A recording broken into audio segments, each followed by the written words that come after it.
Elizabeth Beth Morgan was 29 years old when her neighbors decided her water source was impossible and probably imaginary. It was September 1882 in the Idaho Territory near Boise, and the mining community had seen plenty of unusual water sources, but nobody believed Beth had found an underground stream flowing through a natural cave beneath her property that stayed at 55 degrees year-round and never froze. Beth's husband, Daniel Morgan, had died in April 1882 from injuries sustained when his mineshaft collapsed. He'd been 33, married to Beth for 5 years, a determined prospector who'd staked a claim in the foothills east of Boise, hoping to find gold. The gold never materialized in significant quantities, but they'd built a small cabin on the claim, 16 feet by 12 feet, 192 square feet of living space. Daniel's death left Beth alone on the claim with minimal savings and a cabin positioned 300 yards from the nearest creek, the only surface water source in the area. That 300-yard distance became critical during Idaho winter, when the creek would freeze solid and hauling water meant chipping through ice, melting it, carrying heavy buckets through snow and cold. The labor was exhausting and dangerous. People had died from exposure while hauling winter water. Beth spent the spring and summer of 1882 trying to solve her water access problem. The conventional solution was digging a well, but well digging cost money. She didn't have professional well diggers, charged $50 to $75, and there was no guarantee of finding water at reasonable depth in the rocky foothill soil. Then in late August, she noticed something unusual about a depression in the ground 40 feet behind her cabin. The depression was roughly circular, perhaps 6 feet in diameter, filled with loose rocks and earth that had clearly settled or collapsed from beneath. During heavy rain, water would pool in this depression, then drain away rapidly, faster than normal soil absorption would explain. The drainage was so rapid, it suggested the water was flowing into cavities beneath rather than simply soaking into soil. Beth spent a day in early September clearing rocks from the depression, digging deeper to understand the drainage behavior. The rocks were loose, unstable, as though they'd fallen into void space rather than being naturally compacted. At approximately 3 feet depth, she encountered the breakthrough that would transform her survival prospects. Her shovel pushed downward and suddenly met no resistance, dropped through into empty space beneath. She'd broken through a thin layer of soil and rock, covering a cavity below. The sensation was alarming. The ground she stood on might collapse into whatever void existed beneath. Working very carefully over the next week, she excavated the opening wider while being cautious about structural stability, created a 6-foot diameter opening in the ground, removing the collapsed material and exposing the cavity beneath, used timber shoring to support the edges, preventing further collapse. When she'd cleared enough to safely investigate, she lowered a lantern on a rope into the darkness below. The lantern descended approximately 15 feet before reaching a floor. The light revealed what appeared to be a natural chamber, limestone walls, irregular shape, extending beyond the pool of lantern light. She built a temporary ladder from timber and rope, descended carefully into the unknown cavity, bringing her lantern, stood for the first time in the limestone cave that would become her salvation. The cave was larger than the opening suggested, approximately 20 feet long in one direction, 12 feet wide, with ceiling varying from 6 to 9 feet high. The walls were smooth limestone, carved by water over centuries. The floor was relatively flat stone, with some accumulated sediment, and running across this floor was flowing water.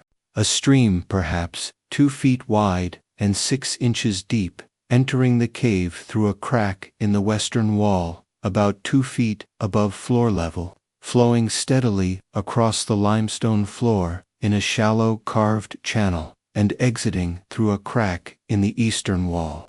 Beth stood in the cave, listening to the sound of flowing water underground, watched it moving in her lantern light, crystal clear, steady flow, completely invisible and unknown to the surface world above. An underground stream that had been flowing here for probably thousands of years, now discovered by accident through investigating a drainage depression.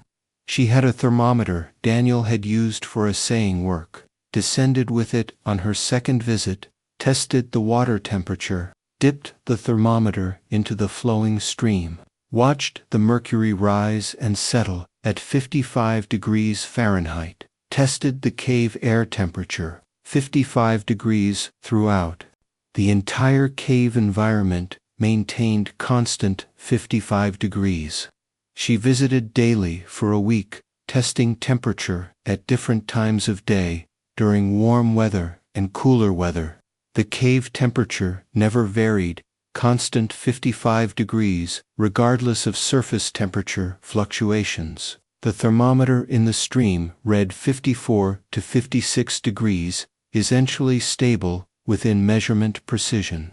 The implications hit her gradually as she stood in the cave during her 4th or 5th visit. This water would never freeze. Surface water froze at 32 degrees. This underground stream maintained 55 degrees, 23 degrees above freezing. During winter, when surface temperature dropped to -10 degrees, this cave would remain at 55 degrees.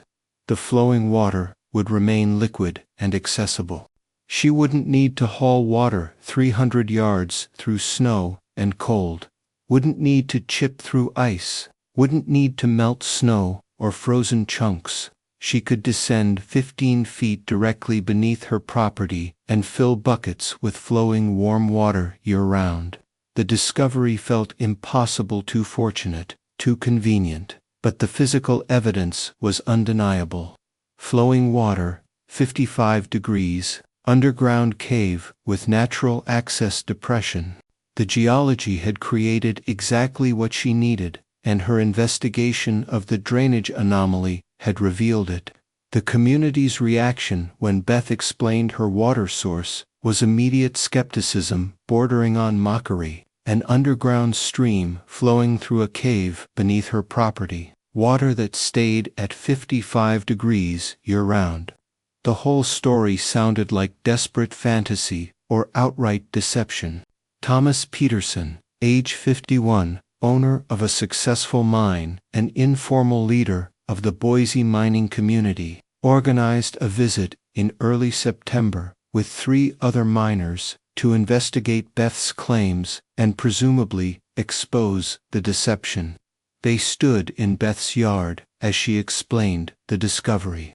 A natural cave 15 feet underground, an underground stream flowing through it, year-round access to unfrozen water, temperature stable at 55 degrees. Beth, Thomas said carefully, underground water is cold. Wells pull up freezing water even in summer. The idea of a warm underground stream is implausible and convenient. Are you sure you're not just accessing the regular creek through some underground connection? The regular creek is 300 yards away and runs different direction, Beth explained. This stream flows perpendicular to the creek. It's a separate water source, probably a spring-fed stream that flows underground through limestone caves. The 55-degree temperature is standard for groundwater at this depth in this region. You're saying there's a cave under your property, said William Hayes, age 43, a practical miner who'd explored numerous cave systems. Natural caves don't just appear conveniently beneath homesteads. If there was a significant cave system here, we'd know about it. I'm not saying there's a system, Beth corrected. Just one chamber, maybe 20 feet long, with a stream flowing through. I found it by accident when investigating drainage in a surface depression. Come see ITIV, built ladder access. The men were skeptical, but curious enough to investigate. Beth led them to the excavated opening behind her cabin, a 6-foot-wide hole in the ground, with a sturdy ladder descending into darkness. She descended first with a lantern. The men followed reluctantly, climbing down the ladder 15 feet into the limestone cave below. They stood in the irregular chamber, lanterns casting flickering light on stone walls, and heard the sound they couldn't explain. Flowing water, unmistakable, a stream running through the cave. Visible in the lantern light, clear water moving steadily across smooth stone floor, entering through a crack in one wall, exiting through a crack in the opposite wall. Thomas knelt beside the stream, touched the water, felt the temperature, not freezing, noticeably warmer than surface water. He had a thermometer, checked the water temperature. 54 degrees, checked cave air, 55 degrees. This is real, he said in disbelief. An actual underground stream, flowing water, 55 degrees. This doesn't make sense geologically, unless he paused, understanding, dawning, unless this is spring water. Water flowing from deeper aquifer, warmed by geothermal gradient, rising and flowing through limestone. That would explain constant temperature and continuous flow, whether it makes sense or not. Beth said calmly, "It's here, and it means I have year-round water access without well, without pump, without hauling from frozen creek. Descend 15 feet, fill buckets, ascend. That's my water source." The men climbed back to surface, profoundly uncomfortable with having their skepticism demolished by undeniable physical evidence. An underground stream, flowing through a cave beneath a homestead, wasn't impossible, just improbable enough that they dismissed it without investigation. Through September and October, Beth developed her cave water access system into practical infrastructure that would prove superior to conventional water sources during the brutal winter to come. The natural opening was adequate for ladder access, but needed improvement for safety and weather protection. She built a wooden shed structure over the opening, essentially a small covered access house, 6 feet square, with solid walls and a shingled roof, positioned directly over the cave entrance.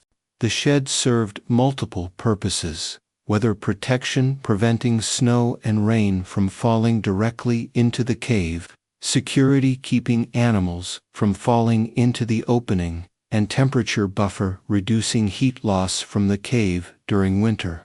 Inside the shed, the floor had a hinged trap door that opened to reveal the ladder descending into the cave below. She improved the ladder significantly from her initial temporary construction. Built a sturdy, permanent ladder from strong timber, secured at top and bottom with iron brackets Daniel had left from his mining work. The rungs were spaced 12 inches apart, regular spacing, allowing safe climbing even while carrying water buckets hooked to her belt. In the cave itself, she created efficient water collection infrastructure. The stream flowed across relatively smooth limestone floor, entering through a narrow crack on the west wall, about 2 feet above the floor, flowing 20 feet across the chamber in a shallow channel perhaps 6 inches deep, and exiting through another crack on the east wall. She positioned flat stones to create a small collection pool where the stream was deepest, made it easier to submerge buckets completely for filling without disturbing sediment or having to kneel in the flowing water. Created a small stone platform beside the pool where she could stand comfortably while filling buckets. The stream flow was adequate for household needs, approximately 2 gallons per minute, flowing continuously. She could fill 2 standard water buckets in perhaps 3 minutes. The water was crystal clear, tasted clean and fresh, and showed no signs of the mineral content that plagued many well waters in the area. Her daily water routine became straightforward and dramatically more efficient than conventional creek hauling. Wake in the morning. Walk from cabin to the shed, 40 feet of level ground. Enter the shed. Open the trapdoor. Hook empty buckets to her belt. Descend the ladder, 15 feet into the 55-degree cave environment. Fill buckets at the collection pool. Hang filled buckets on ladder rungs temporarily. Ascend the ladder. Retrieve filled buckets from ladder rungs. Carry them to cabin. Total time from leaving cabin to returning with water, approximately 10 minutes. Total distance traveled carrying heavy water, 40 feet horizontal, from shed to cabin. The 15-foot vertical descent and ascent were done without carrying full buckets, except for the final lift from ladder to surface. The contrast with conventional creek hauling was stark. Neighbors hauling from the creek traveled 300 yards, each direction's 600 yards, round trip, carrying buckets that weighed approximately 35 pounds each when full. That journey on level ground in summer took perhaps 20 minutes. In winter, through snow and ice, it could take 30 to 45 minutes and was genuinely dangerous from cold exposure and slipping on ice. November brought the first substantial test of Beth's system. Temperatures began dropping to 20s at night, teens during cold snaps. Light snow began accumulating. The surface creek began forming ice along its edges and in slower sections. Beth's underground stream continued flowing at steady 55 degrees, completely unaffected by surface temperature changes. She'd enter the shed already, protected from wind and light snow, descend into the cave, noticeably warmer than surface, stable, 55-degree environment. Fill her buckets with flowing liquid water. Ascend back to surface. The psychological comfort matched the practical advantages. While neighbors dreaded the daily water haul as winter approached, Beth felt confident and secure. Her water source wouldn't freeze, wouldn't require chipping ice, wouldn't involve dangerous exposure to bitter cold. The cave system provided not just water, but stable, accessible water, regardless of surface conditions. December brought sustained cold and the dramatic demonstration that made Beth's impossible water source undeniable, even to the most stubborn skeptics. Temperature dropped below zero on December 8th and stayed there for 2 weeks. Sustained Arctic outbreak that froze surface water throughout the Boise foothills. The creek that served most homesteads froze completely solid initially, just surface ice. Then freezing through completely until it was solid ice from surface to bottom. The creek freezing created immediate water crisis for every household dependent on it, and the crisis deepened progressively as the cold persisted without moderation. Day 1, December 8th, surface ice formed rapidly. The creek, which had been flowing normally the previous afternoon, was covered with 3 inches of ice by evening. Accessing water required breaking through with axes. The ice was brittle and broke relatively easily. Each household sent someone to chip ice and haul water. The labor was unpleasant but manageable. Day 3, December 10th. The ice had thickened to 6 inches. Breaking through required sustained axe work, perhaps 10 to 15 minutes of chopping to create an opening large enough to fill buckets. The creek was still flowing beneath the ice, so water was available once you broke through, but the labor and cold exposure were increasing. Day 5, December 12th. Ice thickness reached 8 to 10 inches in many sections. The creek flow beneath was slowing as water levels dropped. Less water flowing meant less resistance to freezing. Some sections had frozen through completely, with no liquid water beneath. People had to move up or down the creek, searching for spots where water still flowed. Thomas Peterson's hired man, George, developed his frostbite on this day. He'd been chipping ice for 45 minutes. His gloves had gotten soaked from ice water. The wet gloves froze to his hands in the -10-degree air. When he finally pulled them off back at the cabin, 3 fingers had severe frostbite, white and numb at first, then turning dark purple-black as damage became apparent. The tissue was dying from frozen cell damage. Day 7, December 14th. Most creek sections had frozen solid completely. The ice extended from surface to bottom, no flowing water beneath, just solid ice. The few spots where water still existed beneath thick ice were being accessed by multiple households, creating dangerous crowding and competition. The Hayes household, William and Sarah, faced particular crisis. Their section of creek had frozen through. The nearest flowing section was a quarter-mile away, meaning their water haul had extended from 300 yards to nearly half a mile round trip. Sarah made this journey daily, carrying empty buckets to the distant water source, filling them, hauling them back. The exposure time was killing. 20 to 30 minutes outside in -10-degree cold, with wind chill dropping effective temperature to -25 or lower. Sarah's nose and cheeks developed frostbite on day 6.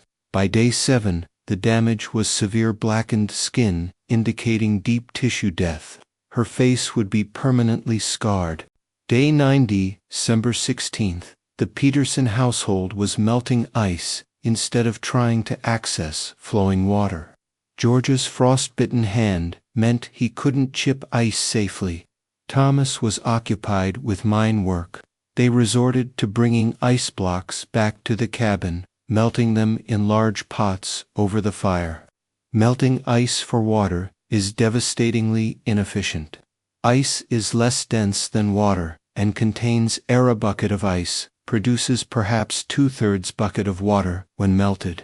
It takes significant heat energy to melt ice, approximately 80 calories per gram, just to convert solid to liquid, not counting the heating from freezing temperature to useful temperature. The Peterson household burned through enormous amounts of firewood melting ice, kept the fire burning hot constantly, positioned large pots full of ice chunks, waited hours for the ice to melt, finally obtained lukewarm water they could use. They needed perhaps 20 gallons daily required, melting roughly 30 gallons of ice, which meant constant fire and constant labor, hauling ice blocks and tending pots. Day 11, December 18th, multiple households were showing serious stress. Water acquisition was consuming 3 to 4 hours daily. People were developing frostbite and cold injuries. The daily suffering while watching temperatures stay at -5 to -10 degrees, with no forecast for moderation, was psychologically crushing. The Werner family, Daniel Werner and his wife Martha, both in their early 40s, had tried everything. Chipped ice until their hands were too damaged to continue. Melted ice until they depleted their firewood stocks. Finally reduced water usage to absolute minimum, drinking and cooking only, no washing, strict rationing. They were using perhaps 8 gallons daily instead of normal 15 to 20. Even maintaining that reduced amount required hours of labor and risk. Beth's underground stream continued flowing at 55 degrees, completely unfrozen, easily accessible throughout the entire cold snap. She'd enter the shed each morning. The shed itself provided windbreak and was perhaps 5 to 10 degrees warmer than outside from basic shelter. Descend through the trapdoor into the cavern. Immediate transition from -10° surface to 55° cave environment. The temperature difference was profound, 65 degrees warmer in the cave than at surface. Fill her buckets with flowing liquid water, no ice to chip, no frozen surface to break through, just clear running stream at constant temperature. The water felt warm compared to surface cold wood steam, visibly, when brought into -10° air. Ascend back to surface with filled buckets. Close the trapdoor to preserve cave heat. Exit the shed and walk 40 feet to cabin. Total exposure to bitter cold, perhaps 90 seconds walking from shed to cabin and back. No prolonged exposure, no dangerous ice chipping, no frostbite risk. On December 15th, Sarah Haysworth, frostbitten face and exhausted from daily water hauling suffering, visited Beth's cabin, desperately seeking help. Sarah had heard rumors about Beth's water source, but had dismissed them as exaggeration. Now, with her face damaged from frostbite and the daily water haul becoming unbearable, she was willing to investigate anything. Beth, Sarah said, through visible pain, her frostbitten cheeks dark and swollen. I can't keep hauling ice. My face is damaged. I'm spending 2 hours every day just getting enough water to melt. William said, you have some kind of water source that doesn't freeze. I didn't believe it was real, but I'm desperate. Can I see it? Can you help me? Beth could have refused. Sarah had been among those who'd mocked the underground stream as fantasy or deception, but Beth recognized genuine suffering and need. She led Sarah to the shed, opened the trapdoor, gestured for Sarah to descend. They climbed down the ladder together into the cave. Sarah stood in the 55-degree environment, feeling warmth after hours in -10° cold. Heard the sound of flowing water, saw the stream moving across limestone floor, completely unfrozen, completely accessible. Sarah knelt beside the stream, touched the water with her damaged, frostbitten hands. The 55-degree water felt warm compared to frozen surface conditions she'd been enduring. She began crying, combination of relief, exhaustion, pain, and realization that water access didn't have to mean suffering. It's warm, Sarah whispered through tears. The water is actually warm and just flowing, like summer. No ice, no chipping. You walk down here and fill buckets, like it's summer, while we're up there, dying from cold and frostbite hauling ice. I didn't know this was possible. That water could be like this during winter. Beth helped Sarah fill, for buckets too, for Sarah to carry. To that, Beth would help Sarah transport to the Hayes household. Showed Sarah how to hook buckets to belt for easier ladder climbing. Demonstrated the simple, efficient routine that had become Beth's daily normal. The act of practical help combined with undeniable evidence transformed Sarah from skeptic to advocate. She returned to her household with 4 buckets of liquid, unfrozen water acquired in 10 minutes without dangerous cold exposure. Told William what she'd seen. Word spread through the community that Beth's impossible water source was real. Over the next week, while the brutal cold continued through December 21st, Beth provided water access to multiple desperate households, would guide them to the shed, let them descend into the cave, show them the flowing stream, help them fill their buckets with liquid water they could acquire safely without frostbite risk. George from the Peterson household, with his frostbitten blackened fingers, bandaged, came December 16th. Beth helped him descend the ladder despite his damaged hand. He filled buckets from the stream, returned to Peterson household with liquid water for the first time in a week. His frostbitten fingers began healing properly because he no longer had to chip ice daily. The community transformation was profound. The woman they'd mocked for claiming an impossible water source had survived 2 weeks of brutal cold with easy, safe water access, while they'd suffered injuries and spent hours daily hauling ice. The underground stream wasn't fantasy, was superior infrastructure to any surface source. When the cold snap finally ended, December 21st, and temperatures moderated, Beth's cave system had proven its value undeniably. Through the remainder of winter, January and February, with additional cold periods, though not as sustained, her water access remained consistently superior to conventional creek hauling. The long-term implications rippled through the community and changed how people thought about water sources. Beth's accidental discovery had revealed that underground sources, caves with streams, springs, natural chambers with seepscood, provide advantages surface sources couldn't match. Several miners and homesteaders began actively exploring their properties for similar features. Within a year, 2 other homesteaders had found and developed access to underground water sources.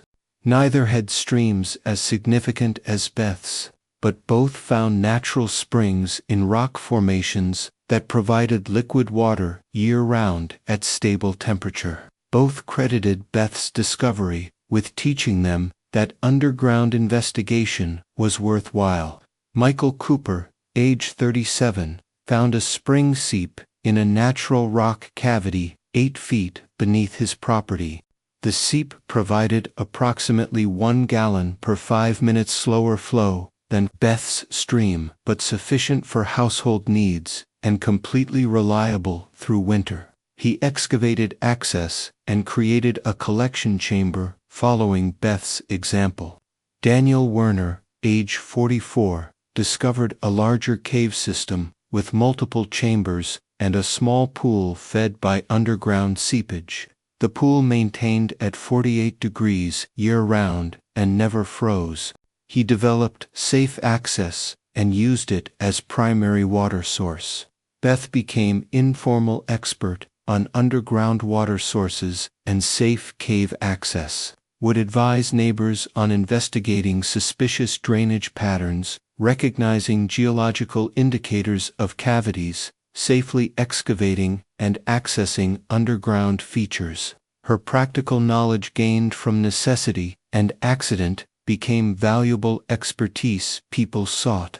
She married again in 1884, at age 31, to a geologist named Robert Fletcher, who was fascinated by her cave discovery and spent considerable time studying the stream and its geology. Robert confirmed Beth's interpretation. The stream was spring-fed, originating from a deeper aquifer influenced by geothermal warming common in Idaho's volcanic geology. The 55-degree temperature was combination of normal groundwater temperature at depth, approximately 45 degrees in Idaho, plus slight geothermal influence from the region's volcanic activity, adding perhaps 10 degrees. This made the water noticeably warmer than typical well water and crucially prevented it from freezing even during extreme surface cold. Robert documented the stream flow and temperature over multiple years, confirming it never varied more than 2 degrees from 55 degrees regardless of surface temperature extremes. The flow rate remained constant at approximately 1.8 gallons per minute year-round, never flooding, never drying up, perfectly reliable. They expanded the cave access system, improving the latter with better materials, adding safety rails, creating better collection pools with shaped stone. Robert installed a thermometer permanently in the cave and kept detailed records of temperature, flow rate, and water quality. Beth lived until 1937, dying at age 84. Her obituary mentioned her survival as a widow and her marriage to Robert, but focused primarily on the underground stream, the natural cave with flowing warm water that proved year-round liquid water access was possible without wells or pumps if you found the right geological feature. The original Morgan property, with cave access, remained in the Fletcher family until 1958, when it was sold for development. The new owners preserved the cave access as historical feature. Modern geological surveys confirmed the stream was fed by a deep aquifer system connecting to geothermal sources typical of Idaho's Snake River Plain volcanic geology. The water temperature averaged 54.6 degrees Fahrenheit year-round. The flow rate averaged 1.8 gallons per minute year-round, never freezing, never drying up, exactly as Beth had discovered 76 years earlier when she investigated a curious drainage depression behind her cabin. The story is about a widow who understood that the best solution often comes from investigating what others dismiss as impossible, who recognized that geological features could provide advantages conventional infrastructure couldn't match, who proved that having no well or pump could lead to discovering something superior to both. Because sometimes the warmest water flows through the coldest months beneath the frozen surface. The underground stream nobody believed in was actually better infrastructure than any well or creek could provide, and necessity, combined with curiosity, led to a discovery that changed how the community understood water access.